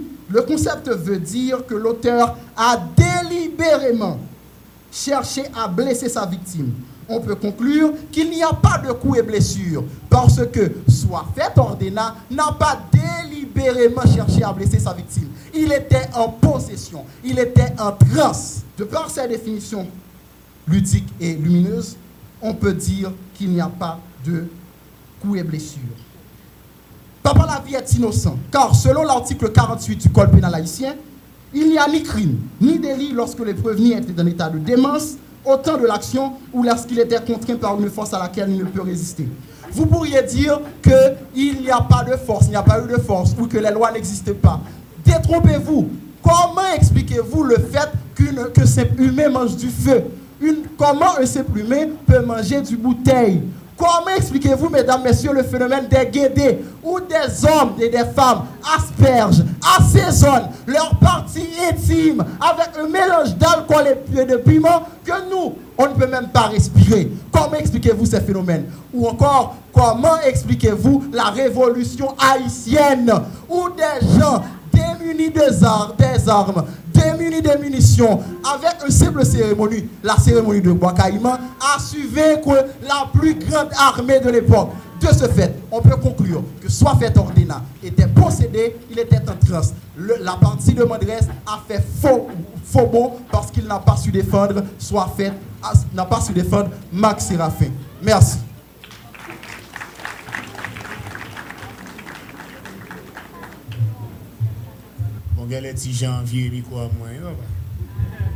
Donc, nous venons d'assister à la dernière prise de parole de nos 2 avocats débatteurs.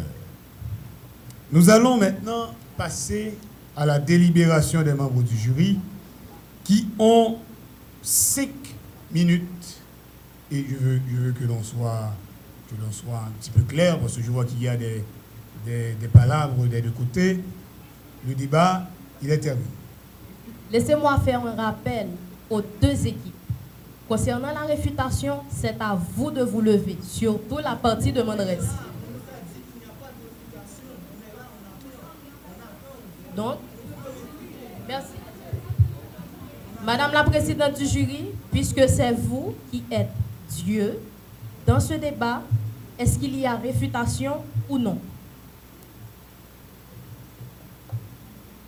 N'influencez pas la présidente.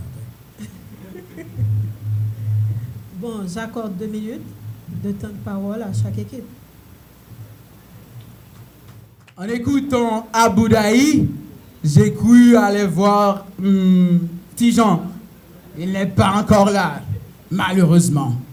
Mesdames et messieurs, l'équipe adverse semble avoir un problème de mémoire. Laissez-moi le rappeler qu'on ne dit pas que la loi stipule, la loi dispose. Mesdames et messieurs, l'équipe adverse a également dit qu'on a parlé de droit de la France. Mais quelle est cette aberration? Le droit ici en Haïti, il y a un ordonnancement juridique. On dirait que l'équipe adverse a raté son cours d'introduction au droit, ou de droit pénal, malheureusement. Et également, mesdames et messieurs, ils ont parlé de manque de préjudice. Mais mesdames et messieurs, ils ont échangé leur toge au blues, je ne sais quoi. Il y a eu une préjudice et c'était sur la figure de Marc Séraphin. Mais qu'est-ce qu'ils font de la cicatrisation? Heureusement qu'il y a un médecin dans le jury, merci. Également, l'équipe a dit qu'il y avait état de démence. État de démence, ça doit être prouvé. Mais qui êtes-vous pour parler d'état de démence? Vous êtes des étudiants en droit et non des psychologues. Et mesdames et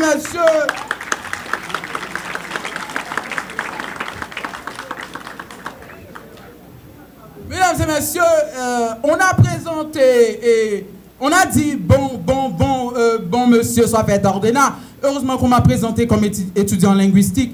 Ceci, c'est une figure de style. On appelle ça de l'ironie. C'est le vouloir de dire, c'est dire ce qu'on ne veut pas dire. Vous comprenez l'histoire? Malheureusement, vous avez un problème de mémoire. Il a également dit, puisqu'il est beau, c'est un homme qui a passé par beaucoup d'outrages, beaucoup de misère, et parce qu'il est beau, puisqu'il est beau, la raison du fait qu'il est beau, c'est parce qu'il est courageux, mesdames et messieurs. Courageux. Il a pris soin de lui, mais malheureusement, ils n'ont pas pris soin de préparer leur plaidoirie comme il a pris soin de préparer son visage. Mesdames et messieurs, on continue pour démonter. Mais ils ont dit qu'ils allaient démonter, décapituler, mais j'ai rien vu. On doit rendre justice à Marc Séraphin. Merci.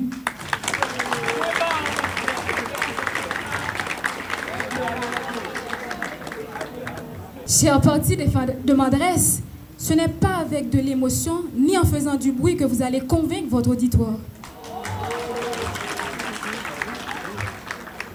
Mesdames, Messieurs, la partie de Mandres a parlé que nous avons un problème de mémoire. Mais il ressemble que le problème vient de cette partie-là. Parce que nous avons tout d'abord accentué que l'estampage... En fait, la marque que Marc Séraphin a eue sur son visage, elle est tributaire d'un estampage rituelique. Et nous avons mentionné à la partie de Mandres que l'estampage rituelique fait partie du processus de guérison du malade Séraphin. C'était pour sceller, pour cimenter sa guérison, car lui-même, s'il n'avait pas consenti à cet estampage rituelique, il aurait lui-même parti chez lui sans attendre cette cérémonie. Il est resté, il a adhéré et il a attendu l'estampage rituelique. Et la partie de Mandres a également demandé à la partie défenderesse de venir avec le loi Tijan d'Antor. S'il ose faire cette demande, c'est parce qu'elle sait que le loi Tijan d'Antor est la responsable et non Safet Ordena. Sur ce, Safet Ordena doit être innocenté de ce prétendu acte répréhensible. D'ailleurs, nous leur avons demander de soutenir un texte légal pénal qui prévoit le prétendu acte répréhensible, ils n'en ont pas apporté. La règle pénale est une interprétation stricte. Un seul mot dans un article mal interprété prouve que l'article n'est plus applicable. Sur ce, rendez la liberté à Marc Séraphin.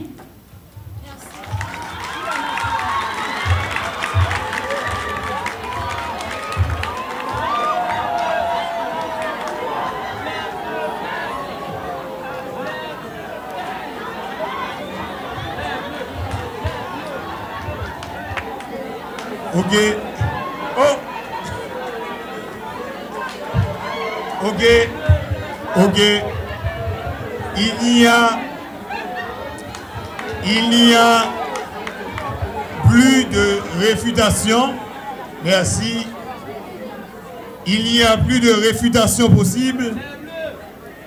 Les deux parties ont défendu jusqu'au bout et jusqu'à la dernière minute leur position. Il revient maintenant aux membres du jury de délibérer et de prendre leur décision. Nilta, je te laisse la parole pour quelques annonces. Donc, 5 minutes est accordée aux membres du jury. Chère assistance, s'il vous plaît, débat propos fini. D'ailleurs, pour un verdict. En plus de ça, il y a une surprise pour vous autres. Nous avons les mannequins de Silhouette Agency. Ils sont ici. Après le verdict du jury, nous vous invitons à rester dans la salle pour assister au défilé.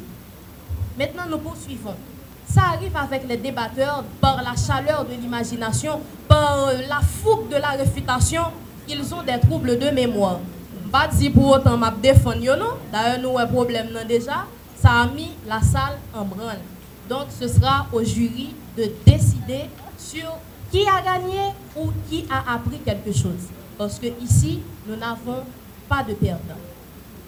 Mais il y a quelque chose de très important que nous devrions vous annoncer encore une fois. C'est quoi? Aujourd'hui, vous avez assisté au procès mi-homme, mi-loi. Ce procès a été déjà joué à Port-au-Prince en novembre 2017 au Collège Canado-Haïtien. Au Cap-Haïtien en mai 2019. Et aujourd'hui encore, ce procès est rejoué avec d'autres arguments. Les débatteurs ont pu élargir les horizons de plus d'un sur les arguments que nous n'avions pas vus dans les années antérieures. Mais demain, vous êtes aussi conviés ici, dans cette salle, à la même heure. Pourquoi? C'est bien pour le procès de la scandaleuse toilette intime. C'est quoi l'histoire? En tant qu'Haïtiens, nous savons que les 1er de novembre, il faut que nous joignent dans la rue un monde qui dit qu'il y a gagné. Si le bagarre le sont filles. Mais le plus souvent, ce sont les femmes qui sont enceintes. Le commissaire du gouvernement débarqua près de cimetière. Il a arrêté 3 mambots. Pour quelle faute? Pour quelle infraction? C'est bien pour atteinte à la pudeur. Parce que ces 3 mambots, en exprimant leur culture, se lavaient ou encore se frottaient l'entrecuisse ou encore l'entrejambe avec ce qu'on appelle le rhum piment. Ce qui a constitué pour le commissaire un scandale. Donc, il a arrêté ces 3 mambots pour atteinte à la pudeur. Il y aura toujours 2 équipes. Une équipe pour défendre le commissaire du gouvernement comme étant il est dans ses droits de poursuivre les dames pour atteinte à la pudeur. Et l'autre équipe va défendre les 3 mambots. Ce sera toujours dans cette salle à la même heure. Donc, est-ce que les 5 minutes nous vous sont invitons. arrivées? Il leur reste 1 à 2 minutes pour terminer avec leur délibération. Nous vous invitons donc demain, même heure, même salle. Même chair, bien sûr. Même chair. Même heure et même chair. Pour ce débat, nous aurons une équipe gagnante et aussi 2 prix individuels. Un prix de meilleur débatteur qui sera décerné au débatteur qui a avancé le plus d'articles scientifiques et aussi d'autres modalités comme la réaction du public, la justesse de l'argumentation, etc. Ensuite, nous aurons le prix d'éloquence qui sera décerné au débatteur qui a charmé beaucoup plus le public. Le débatteur qui a eu beaucoup plus d'impact sur vous-même. Mais cela peut arriver que votre résultat ne soit pas le résultat du jury. Donc, n'oubliez pas, comme Myrta l'avait dit, permets-moi Myrta, le juge, c'est Dieu. Donc c'est le juge qui décide, de par les critères qu'il doit suivre, qui gagne et qui perd. Ce n'est ni l'adversaire, ni le public qui le fait. Donc c'est le jury, il est Dieu, dans le cadre du débat. Donc nous allons maintenant, Madame la Présidente, il ne vous reste que quelques secondes pour nous faire part. Ce ne sera pas suffisant. Ah, j'ai équipe Yobaï, Julia, fila autor. Équipe Yobaï, Julia, fila autor. Mais entre-temps, nous rappelons les annonces rapidement. Il y a une formation en débat, une formation initiale en débat, argumentation et logique prévue pour la période du 15 au 17, donc sur 3 jours, au niveau d'éloquence, club de plaidoirie. Le prix de l'inscription, c'est à 2500 gourdes, et le prix de la formation, le prix global de la formation, c'est à 11 000 gourdes. La formation se fait, je le rappelle, au local de la firme Expertus, qui est une firme d'avocats. Alors, Delma. Oui, Delma, angle Delma 41-49, numéro 2. Encore une fois, Éloquence Club de plaidoirie, en nos noms respectifs, tient à remercier spécialement Expertus, firme d'avocats, parce que c'est cette firme qui nous héberge en termes de local. Sinon, aujourd'hui, nos débatteurs que vous voyez là ne pourraient pas être ici, parce que pour être débatteur, il faut s'entraîner. Il faut s'habituer à prendre la parole de temps en temps sur des sujets variés, avec ou même sans préparation. Donc le débat, c'est un exercice. On pourrait dire un exercice de combat, un sport. C'est un exercice mental. C'est un sport où l'on vous amène à faire travailler vos méninges, à faire travailler votre esprit, afin de dégager des arguments qui soient cohérents, qui soient potables, si je peux utiliser ce terme, dans le cadre d'un débat, dans le cadre d'une confrontation d'idées. Le débat n'est pas, je tiens à le souligner, n'est pas un théâtre, n'est pas un spectacle qui vise à faire rire ou bien. C'est un sport intellectuel. Et dans le débat, il y a une notion fondamentale, qui est la notion de fair play. C'est-à-dire quiconque gagne, quiconque apprend, l'autre partie qui apprend doit reconnaître la victoire de la partie qui gagne. Nous avons maintenant, président du jury, quasiment dépassé le temps accordé. Il me semble que le match était musclé. Nous gagnons David Wilgo. De Wilmix Production. Ils sont toujours disponibles et disposés pour nous services dans les affaires vidéographie. Toutes belles petites vidéos sur Internet là, c'est eux-mêmes qui filment et réalisent pour nous tous. Nous demandons nous battre un bel applaudissement pour M. Sao qui là. Nous remercions tout la radio-télévision Caraïbe qui lui-même était nous en pile support dans le cadre et Plaidoramassa, la radio-télévision Pacifique également, qui lui-même était campé, qui eux-mêmes était campé avec nous dans le cadre et Plaidoramassa. Dans Bange Média, nous avons une émission, c'est-à-dire qui te met des plateformes disponibles pour être capable de recevoir, pour te faire promotion pour l'activité. Nous remercions tout, librairie La Pléiade, dans tout de annexe Lio. Que ce soit dans Bois Patate, que ce soit Pétionville, qui t'a accepté de recevoir 4 pour vendre pour nous. Université Kiskeya, département qui a un rapport avec DAE. Nous voyons un remerciement spécial pour nous tous, qui t'a 24. Nous remercions Radio-Télévision Métropole tout, qui t'a accueilli nous pour nous faire promotion, activité ça. Nous remercions tout. Bon, nous allons remercier peut-être il pas même trop suspect, c'est lui-même.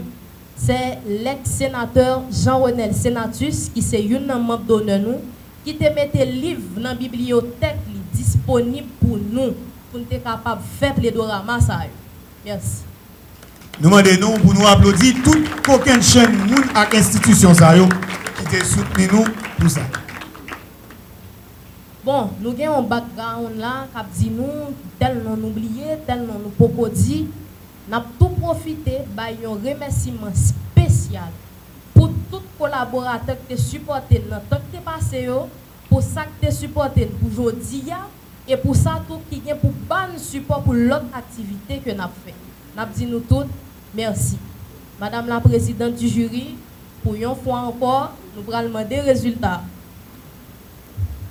Et Jean-Mien dit là, nous tellement de monde pour nous remercier. Nous avons aussi la Jetco qui était nous en pile support, la Jetco Services qui était nous en pile support lors de notre formation match initiale international que nous avons gagné pour nous jouer en France en janvier 2024. Mais invitez-nous d'ailleurs à regarder sur YouTube vidéo match ça. Pour le monde qui peut regarder, bien évidemment.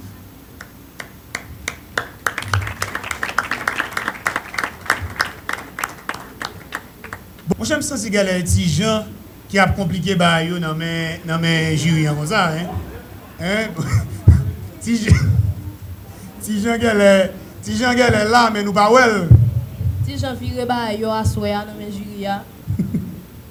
Donc, Madame la Présidente, toujours pas. Ah, bon. Eh bien, il semblait que le résultat match a prêté pour après défiler.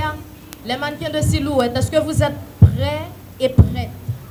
Si les mannequins sont prêts, donc on peut passer à eux. Mais à elles, on va connaître. Il doit y avoir filles, il doit y avoir garçons, donc à eux. Les mannequins de Silhouette Agency. Okay.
Bon, m'en vie défiler tout moi-même.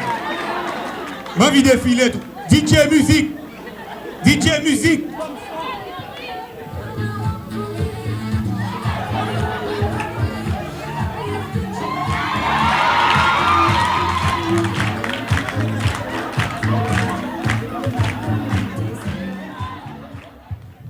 Bonsoir.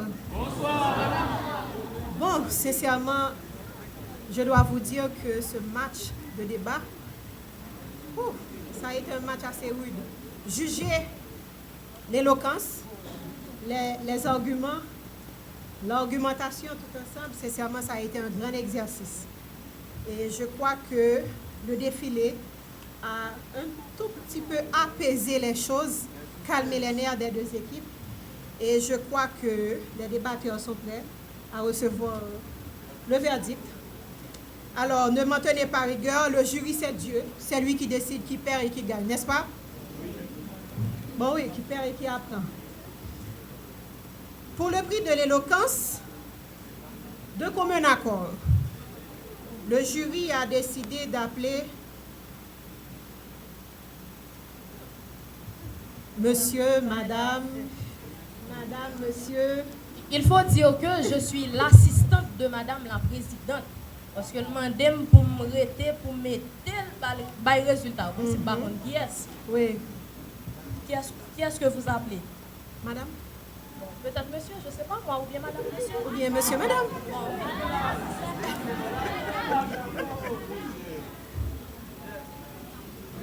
Monsieur, madame.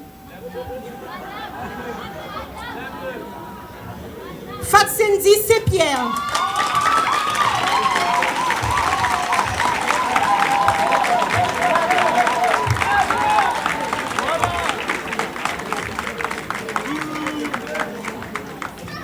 Je demande à l'un des membres du jury. Je demande à l'un des membres, Monsieur Maître Kendali Jean-Baptiste. Bon oui, merci d'avoir honoré Monsieur Fatsendi. En tant qu'ancien débatteur d'Éloquence Club de Plaidoirie, nous pouvons dire que nous sommes rassurés. Pourquoi? Parce que la jeunesse montante d'Éloquence Club de Plaidoirie nous rassure énormément et je suis très très fière. Pour le prix de meilleur débatteur, mesdames, messieurs, bon, le prix de meilleur débatteur sera accordé. Vous êtes d'accord qu'il y a l'un des débatteurs ou bien l'une des débatteuses qui a été très, très performante. Monsieur, madame, madame, monsieur, madame.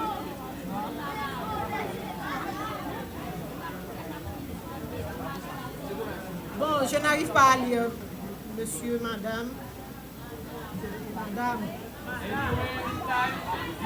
Monsieur Mickey, maître Mickey, qu'est-ce qu'on voit là? Madame ou bien monsieur?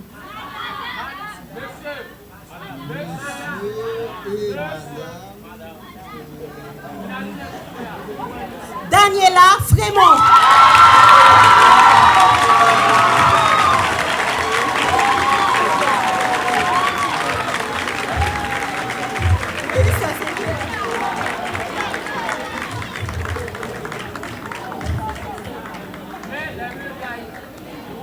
Bon, je pense que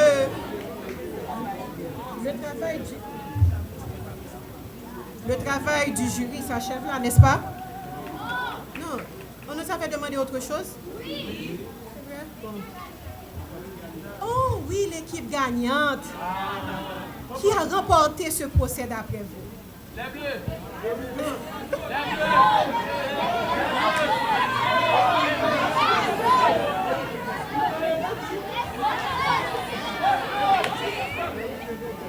Et oui, vous avez raison. Sincèrement, je dois vous dire que vous avez raison. Et la semaine avant-hier, je regardais l'ancien. Avant-hier, on regardait à Éloquence l'ancien prospectus de ce procès qui date de plus de 7 ans. Parce qu'on avait joué déjà ce procès au Collège canado-haïtien. Et je comprends enfin ce qui s'était passé avec le jury d'alors. Ils avaient confronté le même problème que tout à l'heure qu'on vient de confronter. Parce que faire une délibération, dire qui a gagné, ça a été sincèrement pour nous une énorme casse-tête. Pour ne pas dire une casse-tête chinoise, sincèrement. Donc c'est pourquoi, après maintes délibérations, maintes calculs et maintes secondes aussi, le jury a l'honneur de déclarer que l'équipe gagnante est...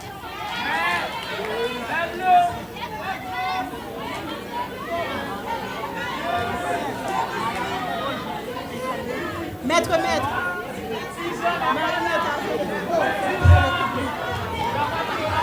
Oh yeah. On a besoin de coups de main. Donc, ça là, ça propre pour mon jury, yo obligé de demander elle. Bon, semble fondare les petits gens là. Petits gens, t'as fait une barre là. Mesdames et messieurs, bon, je ne suis pas triste, je ne suis pas content, parce que faut qu'il y ait une équipe qui gagne. Pour nous même dans l'éloquence, merci, s'il vous plaît. Pour nous même dans l'éloquence, il n'y a jamais d'équipe perdante. Il y a toujours des équipes apprenantes. Si vous n'avez pas remporté les médailles, c'est que mon travail n'est pas fait. Nous apprendre de lui pour que la prochaine fois, vous ferez mieux. C'est bien ça. Donc, sur la recommandation de la présidente, je peux bien dire par les pouvoirs qui me sont conférés, je déclare que c'est la partie défendresse.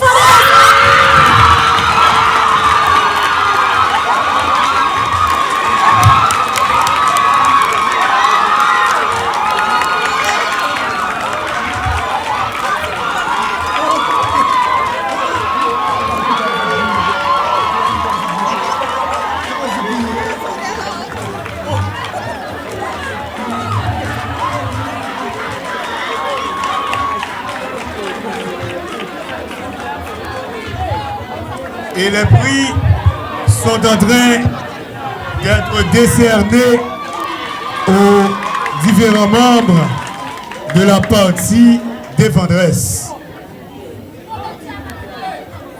Donc, merci. La partie défendresse, donc les défenseurs de Papa la Vie ont gagné ce débat. Papa la Vie gagné débat, gagné procès ça aujourd'hui grâce à avocat. Les deux équipes, merci. À l'attention des deux équipes. Les deux équipes, s'il vous plaît, le geste de fair play à la fin. Les deux équipes peuvent, pas oublier de dire tout à l'heure, que le débat, c'est aussi un acte de fair play. Donc, lorsque l'autre équipe gagne, cela ne veut pas dire que nous perdons, mais que nous apprenons. Donc, il faut reconnaître la victoire de l'autre partie et la féliciter comme cela se doit. C'est là que nous vous disons merci. Pour les gens qui sont allés sans bâti merci. Nous remercions les membres du jury pour le travail ô combien important qu'ils ont fait pour nous aujourd'hui. Je vous prie de les applaudir, s'il vous plaît. Les membres du jury. Merci aussi à vous qui avez fait le déplacement pour être présents aujourd'hui. Merci aux débatteurs qui ont donné leurs prestations les meilleures peut-être. Merci aussi aux coachs des deux équipes, Maître Emmanuel Gentil. Les débatteurs, veuillez remercier vos coachs ou encore votre coach. Et c'est sur ces mots, après avoir remercié toutes les personnes concernées, après avoir défilé, après avoir assisté à la remise des prix et à ce magnifique match de débat, nous clôturons ce plaidoirie. Merci beaucoup et on vous attend tous demain, même heure, même chaîne.